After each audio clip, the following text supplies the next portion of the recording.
When Ibrahim Traoré attends a celebrity charity concert, a well-known singer decides to make fun of him in front of the crowd. Laughter fills the air. But what happens next leaves everyone stunned. With a microphone in hand and courage in his heart, Traoré steps onto the stage. His unexpected words and message silence not just the crowd, but the entire internet. This powerful moment proves that real respect is earned in the most unexpected ways. It all began on a quiet Tuesday morning in Ouagadougou. President Ibrahim Traoré was in his modest office, reviewing a report on education for displaced children. His phone buzzed with a message from his assistant. "You've been invited to the Africate charity concert, a high-profile event this Friday night." He raised an eyebrow. A celebrity concert wasn't his usual scene, but the event was raising funds for West African refugees, a cause close to his heart. After a brief pause, he nodded. "Tell them I'll attend." By Thursday evening, he boarded a commercial flight, no presidential jet, no red carpet, just Ibrahim Traoré in a plain suit, sitting next to ordinary passengers. The news didn't make headlines, and no one really noticed his arrival in Lagos. But the concert organizers were shocked when they learned he had accepted the invitation. Not all the celebrities were thrilled about it, either. One in particular, displaced, a famous Afrobeat superstar with millions of followers, saw Traoré's attendance as a publicity stunt. He leaned toward his manager backstage and whispered, "Let's give the president something to remember. Let's roast him a little." Little did he know none of them did how much this night would change everything. The concert hall was a dazzling blur of lights and colors. Celebrities, influencers, dancers, and cameras filled the air with energy. The crowd of over 30,000 people roared with excitement as stars performed one hit after another. President Ibrahim Traoré sat quietly in the front row, surrounded by a few security personnel in plain clothes. No one expected much from him. He clapped, smiled politely, and stayed humble. A few people whispered and pointed, wondering why. A head of state was there without the usual fanfare. Then, displaced took the stage. The crowd went wild. He strutted across the platform with a mic in hand, sunglasses flashing. After his third song, he paused, wiped his forehead dramatically, and grinned. "We've got a special guest tonight," Dio said, and the cameras zoomed in on Traoré's face. The crowd turned to look. "Make some noise for the president of Hold On." "What's the country again?" "Burkina Faso." Laughter erupted. Traoré smiled faintly, calm and still. "No offense, Your Excellency, you're doing great. I mean, real presidents don't fly economy, right?" The crowd laughed harder, some wincing, but Ibrahim didn't flinch. Instead, he slowly stood up and did something no one expected. He started walking toward the stage. The hall fell silent. Even displaced stepped back, confused. Was the president walking toward him? Ibrahim Traoré moved with quiet strength. He wasn't angry, nor was he smiling, just calm like a man who had weathered many storms and was now facing only rain. The crowd held its breath. An event coordinator rushed toward him, whispering, "Mr. President, please, you don't have to."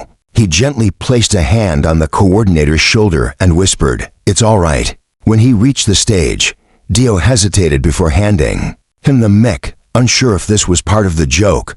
Traoré took it. He turned to face the crowd. His voice, when he spoke, was low but clear. Every word cut through the air like truth itself. "I didn't come here for applause," he said, "or to be treated special. I came here because children across this continent are starving. Families are fleeing from war. And this stage, this music, has the power to bring people together, not tear them apart." The crowd fell silent. Cameras zoomed in, phones came out. Some people already had tears in their eyes, and he hadn't even begun the real story yet. "Let me tell you something," he said, raising the mic again, "about a little boy I met in a refugee camp just 3 days ago." Traoré's voice remained steady as he spoke. 3 days ago, I visited a refugee camp on the border between Burkina Faso and Mali. There, I met a boy named Mahamudo. He was no older than 10. A quiet gasp spread through the audience. The lights dimmed slightly, and the huge screen behind the stage displayed a photo of the small boy dressed in tattered clothes, dusty feet, and tired eyes.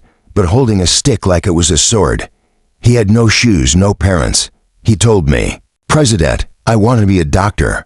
I want to fix people like they fix bicycles." The crowd was quiet, moved by the raw honesty of the moment. The women offered Dio a seat beside her, and he sat down. His eyes fixed on the scene before him. There, under the tree, Ibrahim Traoré, with his hands covered in mud, was working quietly, helping to repair the water pump that would bring fresh water to the village. Dio watched as the president, without any fanfare or recognition, continued his task with an unwavering determination. There were no cameras, no reporters, no applause, just Ibrahim Traoré in the quiet of the evening, doing what needed to be done. Dio's mind raced, filled with thoughts of his previous actions, the mockery, and the pride he once carried. It all seemed so trivial now. As the sun dipped below the horizon, Dio stood up and walked toward the group. He approached Ibrahim, quietly, his voice low and filled with respect. I came here to apologize," Dio said, his eyes filled with sincerity. "I mocked you, I misunderstood what true leadership is. But now, I see what you're really about." Ibrahim Traoré paused, looking up at Dio for a moment. He didn't say anything at first, just nodded and continued working. His actions spoke louder than words ever could. Dio stood there humbled. He realized that leadership wasn't about fame, wealth, or popularity. It was about service, humility, and making a real difference where it mattered most. For the first time, Dio truly understood what it meant to use his platform for something meaningful. And as he watched the villagers continue their work, their faces lined with both hardship and hope, Dio knew that his life and his career would never be the same. He had witnessed true leadership. He had witnessed it not on a stage or in the spotlight, but in the quiet moments in the dirt, and in the hearts of those who give without seeking recognition. The next day, Dio boarded a flight back home, his notebook filled with lessons he'd learned on this journey. He was no longer just a musician, he was a man who had seen the power of selflessness, and he knew now that he had a responsibility to use his voice in a way that would honor those who had inspired him. As he landed back in Lagos, he made a decision. He would dedicate his platform to causes that mattered. He would tell the world about the barefoot boy who believed someone cared, and about a president who proved it. Because if a president could work in the rain, build schools with his own hands, and fight for the future of his people, then surely Dio Blaze could do more than just entertain. He could make a difference too. And as the years passed, the world would remember Ibrahim Traoré not just for his position, but for the legacy of humility, compassion, and genuine leadership he left behind. The people of Africa and beyond would carry that message with them, knowing that sometimes the greatest leaders are the ones who never ask for the spotlight, they simply show up. Mama Salamata sat beside Traoré, humming a song. Her voice was soft, but it carried deep sorrow. When Dio stepped closer, she looked at him with wet eyes and said, "I lost my husband to bandits. He was protecting our crops, and they shot him while I was cooking dinner." Traoré listened, his head bowed. She continued, "For years, no leader came to see us, no one cared. But you sat on our broken bench and asked how we were. I'll never forget that." Dio swallowed hard.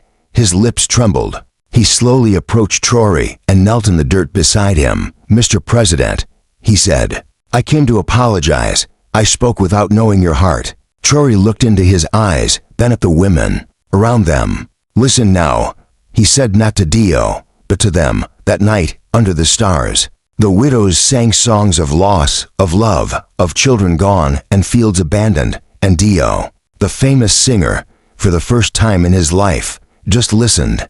Tears streamed down his face. This was the real music.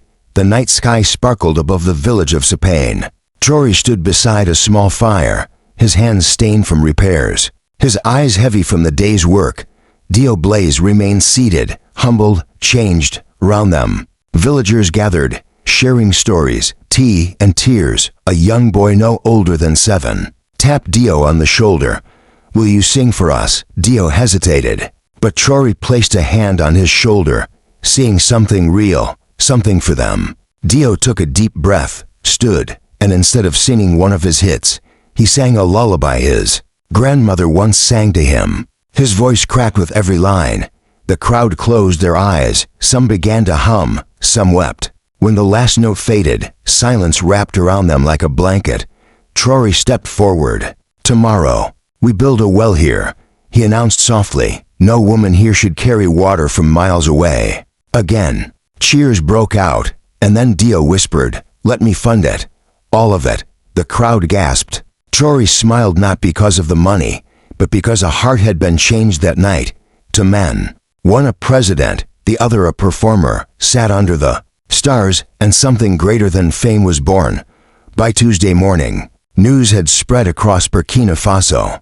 Children waited at village edges, hoping to catch a glimpse of the man who didn't act like a president, but like a father, a brother, a builder. In a dusty village named Zunwogo, a girl named Miriam stood quietly outside her collapsed classroom. Her uniform was torn, and in her hands was a worn notebook, its pages thin like onion skin. Traoré noticed her immediately.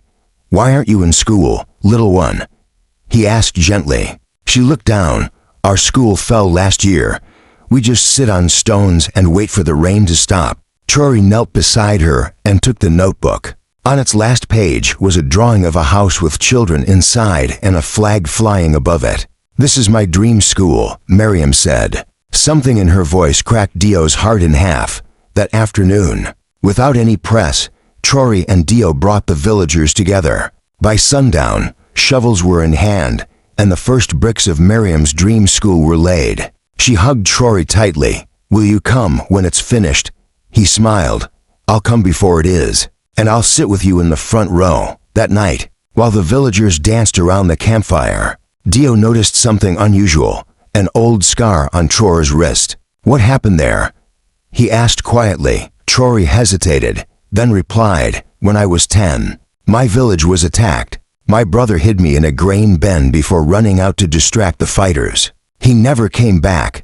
The firelight reflected in Dio's eyes. "You were just a child, yes, but I remember thinking if I survive this, I'll protect others the way he protected me." Silence fell between them. Dio looked away, his eyes wet. "Everything I've done, it's been for applause. But you walk through pain and still carry others." Traoré stared into the flames.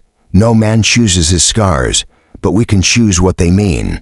The children nearby had fallen asleep with empty bowls beside them. Traoré stood and began quietly handing out food from a pot he had asked to be cooked earlier. He didn't make announcements. He didn't need to. And far away in cities, with bright lights and tall towers, millions were watching online, crying not because of pity, but because they saw something pure, a leader with a scar and a heart just as deep. As dawn touched the village roofs, a soldier rushed to Traoré with a sealed envelope. The handwriting was shaky but familiar. It was from his mother. He opened it slowly. "My son, the world now sees what I've always known. When your father died, I feared you'd be angry forever, but you became kind instead. That is your real strength. I miss you. Please eat well. Your brother would be proud." Traoré folded the letter and pressed it to his chest. He didn't speak for a long time. Dio gently asked, "Do you miss home?" Traoré's voice was low. "I carry it with me everywhere I go." Then something strange happened. One of the widows who had followed them from Spain began singing softly. Soon, others joined in a lullaby, the same one his mother used to sing. As the song floated into the air, Traoré closed his eyes. He was no longer just a president. He was a son, a brother, a friend, a man whose love for his people went deeper than titles. And every phone recording him that morning captured not just a man, but a soul. By Wednesday evening, the convoy returned to the capital. The concert that started it all was about to resume, this time with a second charity event arranged last minute, now titled Voices of Change. The stadium was full, phones were raised, but this time, people weren't waiting for singers, they were waiting for him. Backstage, the same celebrity who mocked Traoré days earlier waited nervously. When Traoré entered, he stood up. "I was wrong," the singer said quietly, eyes down. Traoré placed a hand on his shoulder. "You gave me a stage, that's all I needed." Then the president stepped forward, no guards, no podium, just a microphone in hand. The crowd went silent. He stood for a moment, scanning the crowd, then said, "Do not cheer for me. Cheer for the children who go to school without roofs, for the mothers who still sing after loss, for the youth who believe change begins with them." No one clapped, no one moved, because hearts were too full. Within hours, the video of Traoré's speech hit every major platform. But it wasn't just his words. It was the tears he let fall mid-speech when he spoke of his brother. "He died to give me life. Now I live to give others hope." It was the moment he called out by name the orphans, the farmers, the teachers, the soldiers, the dreamers, many of whom he had met in just the past few days. Then he said, "I am not your hero. I am your echo. I am the sound of your forgotten voices." The world paused. Influencers reposted it. News outlets translated it. Children reenacted it at school. Even the singer who mocked him shared the video. With one caption, "I thought I was the star. Turns out, I was in the crowd when history spoke." In 1 week, Traoré became not just a leader but a symbol, not by force, but by heart. That night, the skies broke. Rain poured over Ouagadougou, as if the heavens themselves wept. Still, thousands stood outside the palace gates, quiet, soaked, waiting. Traoré came out in the rain, no umbrella, just a blanket over his shoulders and a girl by his side. It was Miriam, the girl with the torn notebook.